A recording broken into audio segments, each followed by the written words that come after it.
Dneska budu natáčet imitaci Fyzio.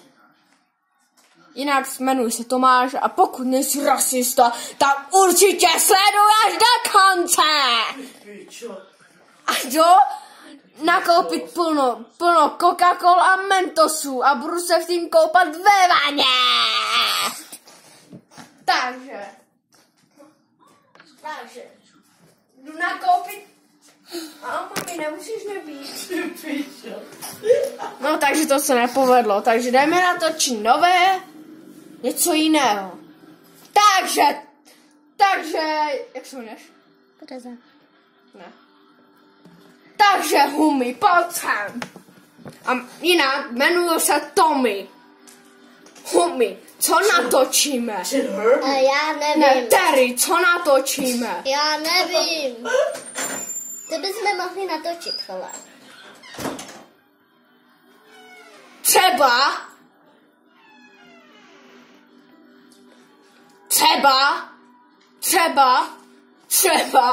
Třeba schovku o 5 korun. O 5 korun.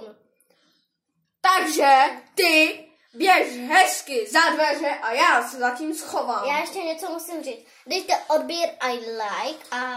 Jo, je to nezajímá, běž se schovat. Ne, běž počítat. No, do kuchyně.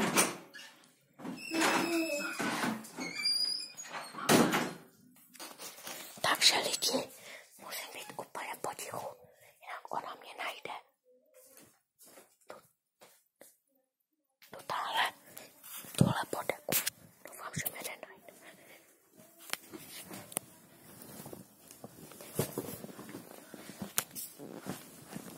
Doufám, že mě nenajde.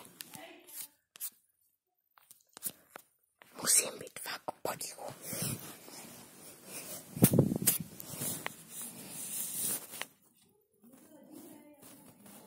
Myslím, že teď jsem něco uslyšel. A blíží se to. Musím být fakt potichu, docela se dost bojím. Počkat, slyším Terinu.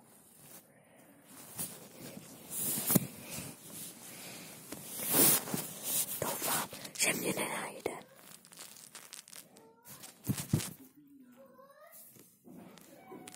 Hej, jak se to tady blíží? Myslím si, že mě najde. Myslím si, že mě fakt nenajde. Tady seš. Ne, ona mě našla. Ona mě našla. Teďka jdu já. Natočíme, podívám se na to. Lidi, jinak je problém, že já nemám 5 korun. A jinak tady vám předvedu kocourka Boríska. Kde je? Já si myslím, že je tam. Tady. Teda ne Boríska, ale Mikáju. To je Mikája. Ukaž hlavičku. A tady je Fizi. Ne. Dominik. Tak. Ukaž. Ukážeme. To je Dominik. Vlkošedej vlčák. S papírama. Čistokrevnej. Za 200 lidi. Jinak musím ukončit tohle video. Protože mám málo procent lidí. Jinak dejte tlačítko odběru a zvonečku. Čau.